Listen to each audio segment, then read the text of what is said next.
Hello friends, welcome back to my class. जैसा कि आप जानते हैं हम ओ लेवल का सिलेबस कवर कर रहे हैं और हमारा मॉड्यूल 4 M4R5 रनिंग में है। इससे प्रीवियस की क्लासेस में आप जानते हैं हम चैप्टर नंबर 2 पढ़ रहे थे और आज भी हम चैप्टर नंबर 2 का ही कुछ पार्ट्स लेके आएंगे। तो देखिए, अभी आप लोगों के एग्ज़ाम में थोड़ा टाइम है। जैसा कि आप जानते हैं आप लोगों के एग्ज़ाम का रीशेड्यूल हुआ है, जो भी प्रोसेस थी।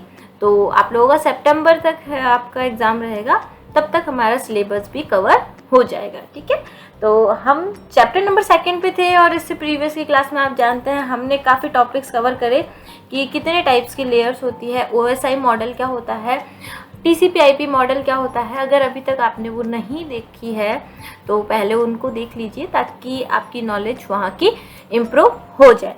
और आज हम जो टॉपिक स्टार्ट करने जाएंगे वो हमारा रहेगा different types of communications media. ठीक है, यानी कम्युनिकेशंस मीडिया के जो अलग अलग टाइप्स होते हैं उनके बारे में। पूरा एक वीडियो में कवर करना मुश्किल है, इसलिए हम कुछ पार्ट्स में लेके आएंगे। आप बस डेली चैनल पे बने रहिएगा। चलिए स्टार्ट करते हैं आज की वीडियो। तो आज हमारा चैप्टर नंबर 2 जिसका कि नेम है थिंग्स एंड कनेक्शंस और उसका पार्ट हमारा 4 है। ठीक है, आज हम जो टॉपिक कवर करने जाएंगे, वैसे तो ये केवल आज ही नहीं, हम आगे वाली वीडियोस में भी कवर करते जाएंगे, बट जो हमारे टॉपिक सब रनिंग में रहेंगे वो हमारे रहेंगे different types of modes using wired and wireless methodology. ठीक है, आप जानते हैं वायर यानी तार वाले और वायरलेस यानी बिना तार के किस तरह से हम किन किन मोड्स के थ्रू कम्युनिकेशन कर सकते हैं, कनेक्शन इस्टेब्लिश हो सकता है। अभी हमारे 2 तरीके के होते हैं, जैसा कि अभी मैंने आपको बताया। अभी वायर्ड कम्युनिकेशन यानी तार के साथ वाला कम्युनिकेशन, जैसे पहले टेलीफोन होते थे, लैंडलाइंस होते थे, वो वायर्ड कम्युनिकेशन हो गया एक तरीके से। आज मोबाइल है तो वो वायरलेस कम्युनिकेशन स्टैब्लिश कर रहा है। तो चलिए इस वीडियो को हम स्टार्ट करते हैं। तो सबसे पहले हम देखते हैं कम्युनिकेशन मीडिया। देखिए, ओ लेवल का अगर आप सिलेबस कवर कर रहे हैं तो आप लोगों ने आपके कम्युनिकेशन मीडियाज प्रीवियस का जो आपका मॉड्यूल था उसमें कवर कर लिया होगा। फिर भी एक रिवीजन हम यहाँ पे ले लेंगे कि कम्युनिकेशन मीडिया कौन कौन से होते हैं। आपको थोड़ा बहुत याद भी होगा उसके बारे में, अगर नहीं भी है तो थोड़ा आपको यहाँ से उसकी नॉलेज हो जाएगी। ठीक है, तो हम सबसे पहले बात करते हैं कम्युनिकेशन मीडिया। नाम से ही पता चल रहा है कि कौन सी मीडिया जिससे कि कम्युनिकेशन स्टैब्लिश किया जा रहा है, कम्युनिकेशन किया जा रहा है। अब ये 2 तरीके के होते हैं, एक तो वायर्ड जिसे हम गाइडेड भी कहते हैं और एक हमारा वायरलेस जिसे हम अनगाइडेड भी कहते हैं। गाइडेड इसलिए क्योंकि इसमें पूरा गाइड किया गया है पाथ को कि आपका जो कम्युनिकेशन होगा किस पाथ के थ्रू होगा, जबकि इसमें कोई अभी पाथ एक तरीके से गाइड नहीं करा गया है। ठीक है, वायर्ड एंड गाइडेड में हमारे जो केबल्स यूज में ली जाती हैं कनेक्शंस के लिए वो हमारी ट्विस्टेड पेयर केबल्स होती है, कोएक्सियल केबल होती है, हमारे ऑप्टिकल फाइबर्स इसमें यूज किए जाते हैं किसमें, वायर्ड कनेक्शन स्टैब्लिश करने के लिए। वायरलेस कनेक्शन स्टैब्लिश करने के लिए हमारे पास रेडियो वेव्स का हम यूज करते हैं, माइक्रोवेव्स हो गए, इंफ्रारेड्स हो गए, ब्लूटूथ हो गए, वाईफाई हो गए, ये सब किस में आते हैं, हमारे वायरलेस कनेक्शन के लिए आते हैं। ठीक है, सिंपल लैंग्वेज में आप समझ ही गए कि कम्युनिकेशन के लिए हम जिन जिन मेथड्स का यूज कर रहे हैं, जिन मीडियाज का यूज कर रहे हैं वो हमारे 2 पार्ट्स में डिवाइड करे गए। एक वायर यानी जिनके तार के थ्रू, एक तरह से तार के थ्रू इनमें कम्युनिकेशन पॉसिबल हो पा रहा है। एक वायरलेस जिसमें बिना किसी तार के केवल वेव्स के थ्रू ही कम्युनिकेशन स्टैब्लिश हो रहा है। और इन दोनों के आपको टाइप्स भी पता चल गए। ठीक है, देखते हैं एक बार इनका फोटोज देखते हैं जिनसे आपको ये अच्छे तरीके से समझ में आए। वायर जिन्हें हम गाइडेड मीडिया कहते हैं उसकी इमेजेस आपको शो हो रही है, जिसमें हमारी शिल्डेड ट्विस्टेड पेयर होती है, अनशिल्डेड ट्विस्टेड पेयर होती है, कोएक्सियल केबल होती है ना। इन सब के बारे में भी हमने देखा, पीछे नेम देखे थे। ठीक है, तो देखिए वायर्स होते हैं, इनमें वायर्स के थ्रू क्या किया जाता है, एक तरह से कम्युनिकेशन स्टैब्लिश किया जाता है। पहले आप देखते होंगे हमारे घर में जो डिश कनेक्शन लिया जाता था उसमें वायर्स का यूज किया जाता था। एक केबल होती थी, वो कौन सी होती थी, हमारी कोएक्सियल केबल होती थी। ठीक है, जैसे इस पर आउटर जैकेट होता है, इसमें कॉपर का मैश होता है, फिर इसमें इंसुलेशन होता है और फिर कॉपर वायर इसके अंदर होता है जो कि हमारे कम्युनिकेशन को प्रॉपर पहुंचा रहा है एक डिवाइस से दूसरी डिवाइस तक, है ना। कहीं से भी इन वायर्स के थ्रू क्या होता था, कम्युनिकेशन स्टैब्लिश किया जाता। और वायरलेस में वायर्स का अभी भी काफ़ी हद तक यूज़ भी होता है, बट अब धीरे धीरे डेवलपमेंट कहाँ पे होता जा रहा है, वायरलेस कम्युनिकेशन पे होता जा रहा है। यानी वायरलेस कम्युनिकेशन में हम किसका यूज़ करते हैं, हमारे जो माइक्रोवेव्स होती हैं उनका यूज़ करते हैं, सैटेलाइट्स होती है उनका यूज़ किया जाता है, रेडियो वेव्स होती हैं उनका यूज़ किया जाता है, और इंफ्रारेड्स जो होती हैं उनके थ्रू हमारा wireless connection, wireless communication establish होता है दो डिवाइसेस के बीच में, या दो, एक तरह से कह ले, दो पर्सन्स के बीच में। ठीक है, आगे कंटिन्यू करते हैं। अब देखिए आगे जो हम हमारे इनके शॉर्ट में तो आपने देख लिया कि कम्युनिकेशन मीडियाज हमारे कौन कौन से होते हैं, और अगर आप लोगों को अपनी नॉलेज को इम्प्रूव करना है इस टॉपिक्स पे, तो आपके जो प्रीवियस के मॉडल थे उनकी बुक्स रेफर करें, और डीप में अगर जाना है, शॉर्ट में तो मैंने बता ही दिया अभी, बट अगर आप डीप में जाना चाहते हो तो आप उन्हें एक बार देख लीजिए।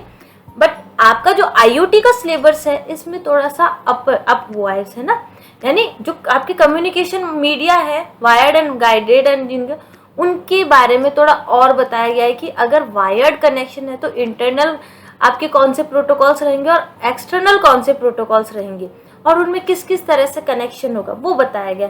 तो अब जो हम देखने जाएंगे IoT के इस इंटरनल कनेक्शंस को और एक्सटर्नल कनेक्शंस को, और साथ ही साथ हमारे जो वायरलेस कनेक्शंस हैं उनके बारे में। बट उनसे पहले एक ये आप डायग्राम देखिए, आर्डिनो मैंने आपको पहले भी बताया होगा कि आर्डिनो हमारे पास एक बोर्ड होता है जिस पर के थ्रू क्या करते हैं हम IoT के डिवाइसेस कनेक्ट करते हैं, जो कि क्या करवा रही है, सेंसर के थ्रू डेटा कैप्चर करवा रही है, और प्रोसेस हो रहा है और फिर आउटपुट शो हो रहा है। ठीक है, तो यहाँ पे मैं आपको एक सिंपल सा आर्डिनो का इमेज शो करवा रही हूँ, जिसमें कि देखो आपको बता रहा है कि आर्डिनो क्या होता है। देखिए एक मदरबोर्ड टाइप में आपको शो हो रहा है, तो यही हमारा आर्डिनो होता है। IoT के डिवाइसेस के लिए हम आर्डिनो का ही यूज़ करते हैं बेसिकली, है ना। तो अब इसमें डिजिटल ग्राउंड होते हैं, एनालॉग रेफरेंस पिन होती हैं, डिजिटल इनपुट आउटपुट पिन्स होती हैं, सीरियल आउट सीरियल इन। आज तो केवल इसके बारे में हल्की सी आपको नॉलेज दे रही हूँ, धीरे धीरे जब हम प्रैक्टिकल्स भी करेंगे इन आर्डिनो पे तब आपको और भी अच्छे तरीके से इसके बारे में समझ में आएगा। बट थोड़ा सा आपको इसके बारे में पता होना चाहिए कि आर्डिनो बोर्ड है क्या। ठीक है, आपके रेस्ट बटन हो गया, इन सर्किट सीरियल प्रोग्राम हो गए, आपके AT मेगा 3228 माइक्रो कंट्रोलर, आपका कंट्रोलर यहाँ पे हो गया। ठीक है, आपके एनालॉग इन पिंस 0 से लेके 5 तक आपको यहाँ पे शो हो रहे हैं। ठीक है, 0 1 2 3 4 5। वोल्टेज इधर हो रहा है, ग्राउंड पिंस यहाँ आपको शो हो रहे हैं, rest pin 3.3 volt power pin and 5 volt power pin. External power supply, अगर आपको इस आर्डिनो बोर्ड में कोई एक्सटर्नल पावर सप्लाई करवाना है तो आप इस बोर्ड का इस डिवाइस का यूज़ करेंगे, इस प्लेटफॉर्म का यूज़ करेंगे। आपका USB प्लग करना है आपको, तो आप यहाँ पे क्या करेंगे, प्लग करेंगे। USB आप जानते हैं, अभी अगर नहीं भी जानते हो, जैसे आपका चार्जर होता है ना, तो वो क्या होती है, एक USB केबल होती है। तो अगर आपको अपने प्रोग्राम्स को इस आर्डिनो के थ्रू रन करवाने हैं तो आप क्या करेंगे, उस USB को इससे कनेक्ट कर देंगे। वैसे ही वायर्स को इससे आप कनेक्ट करके अपने जो प्रोग्राम्स बनाएंगे आप IoT के लिए, तो उसके लिए कनेक्ट यहाँ से कर सकते हैं। ठीक है, फिर आपकी प्रोग्रामिंग का इस पर प्रोसेस होगी और आपका जो भी आउटपुट का प्लेटफॉर्म होगा वहाँ पे आपको आउटपुट शो होगा। ठीक है, सिंपल सा आप समझ गए आर्डिनो बोर्ड क्या होता है। हम इसी के थ्रू क्या करते हैं, हमारे IoT डिवाइसेस को कनेक्ट करते हैं, उनमें प्रॉपर कम्युनिकेशन स्टैब्लिश करवाते हैं और उन्हें रन करवाते हैं ना आर्डिनो बोर्ड के थ्रू। ठीक है, अब हम आगे बढ़ते हैं ना। The wired communication is divided into 2 categories, है ना। वायर्ड कैटेगरी, वायर्ड जो कम्युनिकेशन है वो 2 कैटेगरीज में डिवाइड करा गया है। इंटरनल कम्युनिकेशंस जिसमें हमारा I2C आ जाता है एंड SPI आ जाता है। एक आता है हमारा एक्सटर्नल कम्युनिकेशन जिसमें हमारी इथरनेट आ जाती है, RS232 आ जाती है, RS485 आ जाती है, UART, USART। ठीक है, तो ये हमारे एक्सटर्नल कम्युनिकेशंस के लिए होते हैं और ये हमारे किसी भी डिवाइस के इंटरनल कम्युनिकेशंस के लिए यूज में होने वाले एक तरह से प्रोटोकॉल्स हैं। ठीक है, सिंपल सा आप समझ गए अभी तक हमने क्या किया। सबसे पहले हमने बात करी कि मीडिया कौन कौन सी होती है, उनके बारे में छोटी स्मॉल डिटेल्स ली हमने। देन उसके बाद मैंने आपको आर्डिनो बोर्ड का इमेज दिखाया, थोड़ी नॉलेज बताया कि आर्डिनो बोर्ड क्या होता है, कैसे रन करता है, हमारे प्रोग्राम्स IoT के किस पे रन होते हैं। ठीक है, IoT डिवाइसेस किससे कनेक्ट होती है। ठीक है, इतना समझाया मैंने। अब मैंने आपको बताया कि आपके जो वायर्ड कम्युनिकेशन होते हैं, हम बात कर रहे हैं वायर्ड की। ठीक है, वायर्ड कम्युनिकेशंस में आपके 2 कैटेगरीज में डिवाइड करेंगे, एक इंटरनल कम्युनिकेशन और एक एक्सटर्नल कम्युनिकेशन। ठीक है। बट आज की वीडियो में तो हम केवल इन 2 पे बात करेंगे, क्योंकि पूरी एक वीडियो में इन सभी को डिस्क्राइब करना सही नहीं होगा, उससे आप लोगों को भी परेशानी होगी समझने में, ठीक है। तो इन 2 टॉपिक्स की हम आज की वीडियो में डिस्कस करने जा रहे हैं। बाकी की रिमेनिंग टॉपिक्स हम नेक्स्ट क्लास में आपके लिए लेके आएंगे। तो चलिए आगे बढ़ते हैं। अब सबसे पहला, ठीक है, वायर्ड कम्युनिकेशन तो मैंने आपको बताया ही है कि एक वायर्ड का थ्रू क्या होता है, आपका कॉन्फ़िगरेशन होता है और उसके थ्रू क्या होता है, डेटा ट्रांसफ़र होता है और एक प्लेस से दूसरे प्लेस पर हमारा डेटा पहुंचता है और सामने वाले पर्सन को वो डेटा हमारा शो होता है। अगर हमारा कोई नेटवर्क थोड़ा स्मॉल है ना, जहाँ पे हमें वायर कम्युनिकेशंस लेना है, हमारा नेटवर्क थोड़ा स्मॉल है, एरिया ज़्यादा बड़ा नहीं है, तो हम कुछ राउटर्स का यूज़ कर सकते हैं, 1 या 2 राउटर्स के थ्रू भी हम नेटवर्क कनेक्शन कर सकते हैं। बट अगर हमारा जो नेटवर्क है वो थोड़ा बड़ा है, बड़ा नेटवर्क में हमें क्या करना है, हमारा कम्युनिकेशन इस्टेब्लिश करना है, तो हम कई राउटर्स और स्विच को शामिल कर सकते हैं एक दूसरे से कनेक्ट होने के लिए, ठीक है। वही सिंपल सी बात है। अगर आपका एक छोटे एरिया पे आप कम्युनिकेशन इस्टेब्लिश करना चाहते हो वायर्ड कम्युनिकेशन में, तो आपको एक राउटर की जरूरत पड़ेगी। आई होप राउटर आपको आता होगा, अगर नहीं आता होगा तो आप कमेंट बॉक्स में बता दीजिएगा, मैं राउटर्स की एक छोटी वीडियो आप लोगों के लिए बना दूंगी। वैसे ये हमारा जो राउटर टॉपिक है ये हमारा प्रीवियस मॉडल्स में हो चुका है, बट नहीं भी आता तो आप कमेंट बॉक्स में बता दीजिएगा, ठीक है। एक राउटर लगाना पड़ता है, जबकि हमारे अगर नेटवर्क बड़ा है, यानी मान लीजिए छोटा नेटवर्क आपके घर का नेटवर्क, बड़ा नेटवर्क यानी आपकी पूरी कॉलोनी का नेटवर्क है ना, तो पूरी कॉलोनी के नेटवर्क्स का काम केवल एक राउटर्स के थ्रू नहीं हो सकेगा। वहाँ पे आपको क्या करना पड़ेगा, कई राउटर्स और कई स्विचेस लगाने पड़ेंगे, ताकि आपका जो कम्युनिकेशन है हर एक घर से अच्छे तरीके से हो पाए, है ना। हर एक घर अपना इजीली इंटरनेट से कनेक्ट हो सके और कम्युनिकेशन कर सके, ठीक है। तो आप ये मेरी बात समझ गए होंगे, ठीक है। और तो और आपको कनेक्शन इन डिवाइसेस के थ्रू ही होता है, ठीक है। सिंपल लैंग्वेज में आप समझ गए। अब हम बात करेंगे कि जो हमारा जो कम्युनिकेशन होता है वायर्ड के थ्रू, तो उसमें हमारी डिवाइसेस के इंटरनल कम्युनिकेशंस के लिए कौन से प्रोटोकॉल वर्क करते हैं। तो सबसे हमारा पहला आ रहा है इसमें I2C, ठीक है, I2C। इसके बारे में अब हम देखते हैं कि I2C आखिर क्या है ना। I2C stands for inter integrated circuit बस। I2C क्या है, एक तरह से हमारा इंटर इंटीग्रेटेड सर्किट बस है, जो कि हमारे किसके लिए, कम्युनिकेशन स्टैब्लिश करने के लिए इंटरनल डिवाइसेस में यूज में लिया जाता है। It was developed for television by Philips semiconductor 1980s, ठीक है। ये किसके द्वारा, फिलिप्स सेमीकंडक्टर के द्वारा 1980 में टेलीविजन के लिए क्या किया गया था, इसे डेवलप किया गया था। या I2C किस लिए डेवलप किया गया था, मोस्टली टेलीविजन के लिए 1980 में डेवलप किया जाए। ये एक तरह से बस सर्किट है हमारा, जिसमें इंटर इंटीग्रेटेड यानी बहुत अच्छे तरीके से हमारा क्या होता है, कम्युनिकेशन होता है। आगे कंटिन्यू करते हैं। In I2C devices processors, EEPROMs, sensors, real time clocks are used as a control interface, ठीक है। क्या कह रहा है ये, I2C जो आपके डिवाइसेस है उसमें आपके प्रोसेसर्स हो गए, EEPROMs हो गए, सेंसर हो गए, और आपके जो रियल टाइम में वॉचेस होती है उनमें एक कंट्रोल इंटरफेस के लिए क्या किया जाता है, यूज किया जाता है। इन सभी डिवाइसेस में कंट्रोल्स के लिए हम I2C का यूज करते हैं, ठीक है। And I2C devices can also have separate data interface, digital TV tuner, video decoders, audio processors. और I2C जो हमारी डिवाइसेस है उनमें अलग अलग डेटा इंटरफेस, जैसे कि आपकी डिजिटल टीवी के ट्यूनर्स हो गए, वीडियो डिकोडर्स हो गए, ऑडियो प्रोसेसर हो सकते हैं। इनके कम्युनिकेशन में I2C मोड उन डिवाइसेस के लिए क्या हो रहा है, बहुत यूजफुल हो रहा है ना। इनका भी यूज हमारा I2C डिवाइसेस के लिए के थ्रू किया जाता है। आपके डेटा अलग से आपको डिजिटल टीवी हो गया, उसमें अगर क्लॉक चलानी है, उसको रन करवाना है ना, उसके जो ट्यूनर्स होते हैं ट्यून करने के लिए, है ना, तो वो सब किसके थ्रू पॉसिबल हो रहा है, हमारे I2C डिवाइसेस के थ्रू हो रहा है। और जो ऑडियो प्रोसेसर्स होते हैं वो भी हमारे I2C डिवाइसेस के थ्रू ही हो रहा है। कम्युनिकेशंस के लिए I2C मोड ही उन डिवाइसेस के लिए बहुत उपयोगी है जो कभी कभी कम्युनिकेट करते हैं ना। अगर कभी कभी कम्युनिकेट करना होता है, कभी कभी ही हमें कुछ रन करना होता है, तो हम I2C मोड का यूज़ करते हैं। एड्रेसिंग स्कीम और आपके एडिशनल जो आपके वायर्स होते हैं के बिना कई डिवाइसेस इंटरकनेक्शन की अनुमति देता है।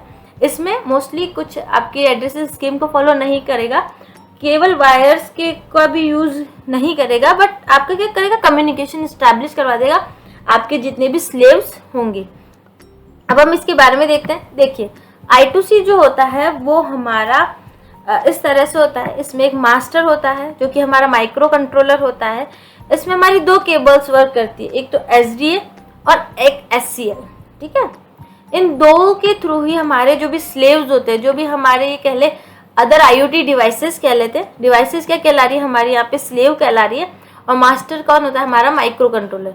इन दो वायर्स के थ्रू क्या होते हैं, हमारे स्लेव्स इस कंट्रोलर के थ्रू कनेक्टेड होते हैं, ठीक है। यानी एक मास्टर का के थ्रू जो वायर्स निकले होते हैं उनके थ्रू ही क्या किया जाता है, इन IoT डिवाइसेस पर कम्युनिकेशन किया जाता है। सिंपल है। आगे बढ़ते हैं हम इसमें। There are 3 types of I2C based on speed, slow under 100 kbps, kilo bits per second, fast 400 kbps, high speed 3.4 Mbps, है ना। यानी हमारे जो I2C है इसकी जो स्पीड होती है इन्हें 3 तरह से डिवाइड करा गया है। एक तो स्लो जो कि आपकी 100 से कम में आ जाती है, एक तेज जो कि हमारी 400 kbps की स्पीड हमें प्रोवाइड करवाती है, एक हमारा हाई स्पीड का जो कि 3.4 मेगाबिट्स पर सेकेंड क्या करती है, ट्रांसफर करती है इन वायर्स केबल्स के थ्रू। आगे कंटिन्यू करते हैं। Here 2 types wired lines, example serial data SDA and serial clock. जैसा कि मैंने आपको बताया यहाँ पे आपके 2 टाइप्स के वायर्ड लाइंस होती हैं, एक तो आपकी सीरियल डेटा और एक आपका SCL। इन्हीं के थ्रू क्या होता है, आपके स्लेव्स कनेक्टेड होते हैं। Several slave devices can be connected to a master device using I2C, ठीक है। यानी इस I2C के जो हमारे पार्ट्स होते हैं SDA और जो हमारे केबल्स होते हैं इसमें SCL, ये कई सारे स्लेव्स हमारे मास्टर कंट्रोलर से क्या होता है, कनेक्टेड होते हैं इन 2 वायर्स के थ्रू। एक तो SDA जो कि हमारा सीरियल डेटा है और एक सीरियल क्लॉक SCL। देखिए ये कनेक्ट होने की बहुत लंबी प्रोसेस है वैसे, बट अभी हम थोड़ा डीप में डिस्कस नहीं करेंगे। स्मॉल प्रोसेस है, केवल आपको इंट्रोडक्शन दे रही हूँ अभी कि I2C आखिर क्या है ना।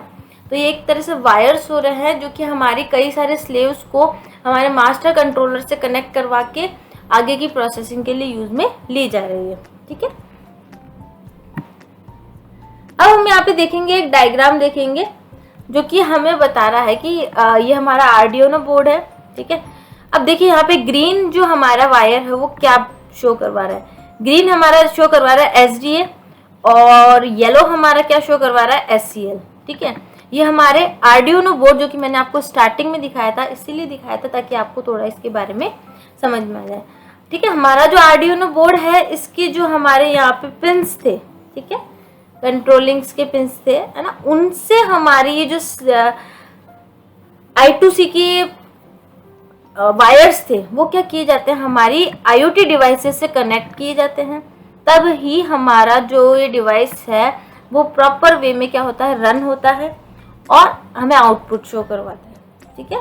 ये 2 होती है हमारी I2C की जो कम्युनिकेशंस के लिए वायर्स होते हैं, वो हमारे आर्डिनो बोर्ड पे A4 और A5 के जो यहाँ पे प्लगइन्स होते हैं इनमें लगाया जाता है, और ये वायर्स हमारे यहाँ पे यूज में लिए जाते हैं। GND एंड VCC की भी हम बात नहीं करेंगे क्योंकि अभी हम I2C वाले जो प्रोटोकॉल है उसमें यूज आने वाले टॉपिक्स को ही कवर कर रहे हैं, ठीक है। तो हमने क्या बात करी, SDA जो कि क्या करवा रहा है, हमारा हमें शो करवा रहा है, हमारे कम्युनिकेशन एस्टेब्लिश करवा रहा है, और एक हमने बात करी हमारा SCL जो कि हमारा क्लॉक को रिप्रेजेंट करवाएगा, ठीक है। तो ये था हमारा सबसे पहला टॉपिक वायर्ड में I2C का, ठीक है, कम्युनिकेशन यहाँ पे एस्टेब्लिश हो रहा है। एक और डायग्राम देख लेते हैं, ठीक है। ये भी हमारा I2C का ही है, ये हमारा आर्डिनो बोर्ड है, ये हमारा A4 जो कि हमारी रिप्रेजेंट करवाता है SDA को, और SCL यहाँ पे क्या करवाते हैं हम, हमारे वायर्स लगाते हैं ना, आपको ये भी धीरे धीरे आ जाएगा कि किस तरह से लगाने होते हैं। ठीक है, यहाँ पे हमें हमारे वायर्स SDA और SCL वाली केबल्स कनेक्ट करनी होती है, और ये हमें हमारी जो स्लेव्स होती है अलग अलग, यहाँ इससे प्रीवियस एक ही स्लेव थी, अब हमारे यहाँ पे 2 स्लेव्स होती है, उन स्लेव्स में हमें इन्हें कनेक्ट करवाना होता है, तभी हमारे ये जो स्लेव्स होती है हमारे मास्टर कंट्रोलर से कनेक्ट हो पाती है और फिर हमें हमारे अकॉर्डिंग आउटपुट मिलता है। अब ये जो ये होते हैं, इनका एड्रेस होता है हमारा हेक्साडेसिमल के फॉर्म में। यहाँ पे OX77 दिख रहा है आपको और OX76 दिख रहा है। ये क्या है, ये जो हमारे डिवाइसेस है, स्लेव्स है, इनके हेक्साडेसिमल के फॉर्म में क्या होता है, एड्रेस शो करवा रहा है। क्योंकि जब ये हमारी स्लेव्स हमारे आर्डिनो से कनेक्ट होती है तो ये इसके हेक्साडेसिमल एड्रेस स्कीम को क्या करती है, फॉलो करती है, तभी ये इससे कनेक्ट होके यूजर के अकॉर्डिंग आउटपुट शो करवाती है। ठीक है, बाकी इसकी लंबी प्रोसेस है, बट आपको भी शॉर्ट में मैंने बता दिया, हेक्साडेसिमल एड्रेस स्कीम को फॉलो किया जाता है, तब ही आपका कम्युनिकेशन किसी डिवाइस स्लेव्स का किससे होता है, हमारे आर्डिनो से होता है, फिर हमारी आउटपुट डिवाइसेस जो भी होती है IoT की, उनके थ्रू रिजल्ट हमें शो मिल जाता है। ठीक है, तो ये था हमारा I2C के बारे में आपको small details. I hope simple भाषा में आपको I2C के बारे में समझ में आया होगा कि ये क्या करते हैं, हमारे एड्रेस स्कीम को फॉलो करते हुए हमारे कई स्लेव्स को हमारे आर्डिनो से कनेक्ट करके हमारे IoT डिवाइसेस से कनेक्ट कर रही है। ठीक है, कई डिवाइसेस हमारी मिल जाती है, हमारी IoT डिवाइसेस हम I2C के SDA और SCL केबल्स के थ्रू ही क्या करते हैं, कनेक्ट करते हैं हमारे प्रॉपर कम्युनिकेशन के लिए। हो सकता है आपको थोड़ा कम आया हो, बट जैसे जैसे हम कभी आगे इन आर्डिनो बोर्ड और इन पर प्रैक्टिस करेंगे और जब आप इन वायर्स को खुद अपने अटैच करेंगे तो आपको बहुत अच्छे तरीके से समझ में आएगा। अब आगे बढ़ते हैं, कंटिन्यू करते हैं SPI। ठीक है, SPI हमने बात करी थी, इंटरनल कम्युनिकेशन में 2 होते हैं, एक तो I2C और एक होता है हमारा SPI। Second, the serial peripheral interface बस, है ना, इसका फुल फॉर्म हो गया आपका द सीरियल पेरिफेरल इंटरफेस बस। SPI is a synchronous serial communication interface specification used for short distance communications primarily in embedded systems।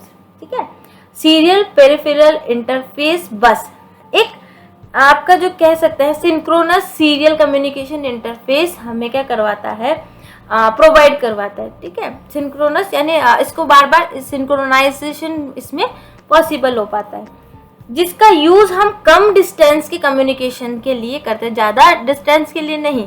SPI का यूज हम कम डिस्टेंस में कम्युनिकेशन के लिए करते हैं। ठीक है, मुख्य रूप से जिसका जैसे कि हमारे जो एम्बेडेड सिस्टम होते हैं, यानी हमारे किसी डिवाइस के अंदर हमें कम्युनिकेशंस करवाना होता है ना, तो वो क्या हुआ, कम दूरी के हुए, तो उनमें हम किसका यूज़ करते हैं, हमारे SPI का यूज़ करते हैं। The interface was developed by Motorola in the late 1980s। जो इसका डेवलपमेंट किया गया है SPI का, इसका मोटोरोला ने किया गया है और 1980s में इसको शो करवाया था इस SPI बस सिस्टम को। ठीक है, typically application include secure digital cards and liquid crystal display.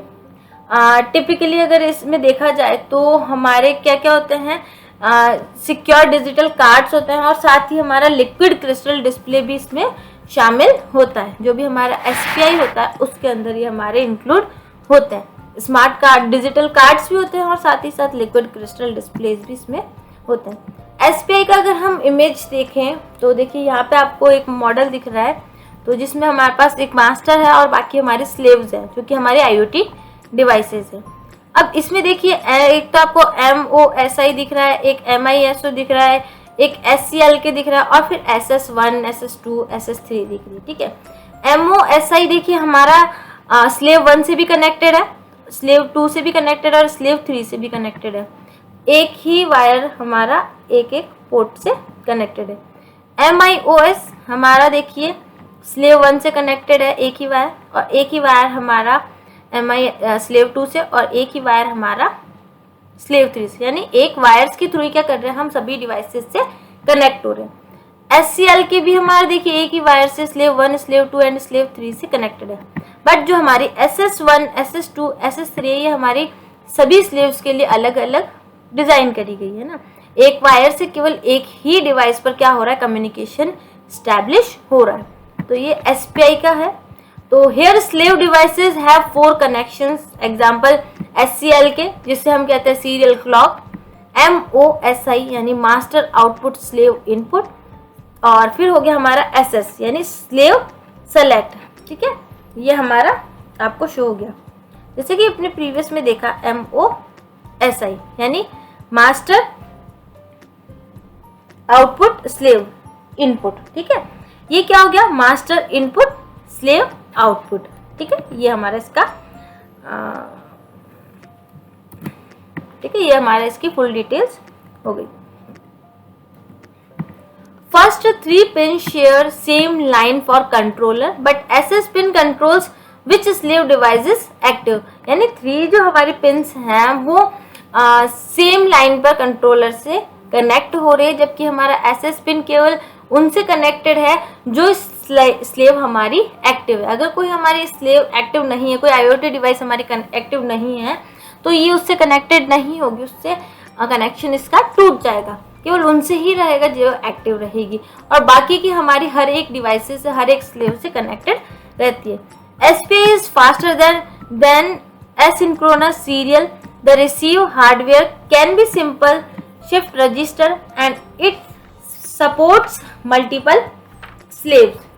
आपका हम देखा जाए तो हमारा एसिंक्रोनस सीरियल्स की तुलना में SPI क्या है, हमारा बहुत ही ज़्यादा फास्ट है ना। जल्दी से ये क्या कर रहा है, अलग अलग डिवाइसेस के लिए अलग अलग यहाँ पे पिन्स का यूज़ किया जाता है, वायर्स का यूज़ किया जा रहा है, तो जो स्पीड होती है वो क्या होती है, इसकी फास्ट होती है। और हार्डवेयर में मोस्टली अगर हमें बदलाव करना होता है तो रजिस्टर्स होते हैं जो क्या होता है, कई स्लेव्स को सपोर्ट्स करते हैं। अगर हमें किसी हार्डवेयर कंपोनेंट्स में किसी तरह के चेंजेस करने हैं तो हमारे पास रजिस्टर्स होते हैं, हम उनके थ्रू क्या कर सकते हैं, इन्हें चेंजेस कर सकते हैं। ठीक है, तो ये थे हमारे आज के वायर्ड कम्युनिकेशंस के इंटरनल कम्युनिकेशंस के 2 टॉपिक्स, जिसमें हमने जाना I2C और हमने जाना SPI। हाँ, ये थोड़ी सी कम डिटेल्स है, बट धीरे धीरे इनके बारे में आपको और भी डिटेल्स पता चलेगी कि ये दोनों वायर्स किस तरह से वर्क करते हैं, किस तरह से हमारी डिवाइसेज इनमें कम्युनिकेट करती हैं, और किस तरह से डेटा कनेक्शन इस्टेब्लिश होता है। आई होप आपको सिंपल लैंग्वेज में भी ये 2 टॉपिक्स तो समझ में आ गए होंगे। नेक्स्ट वीडियो में हम रिमेनिंग टॉपिक्स कवर करेंगे। तब तक के लिए goodbye, take care and thanks for watching my video. Thank you once again.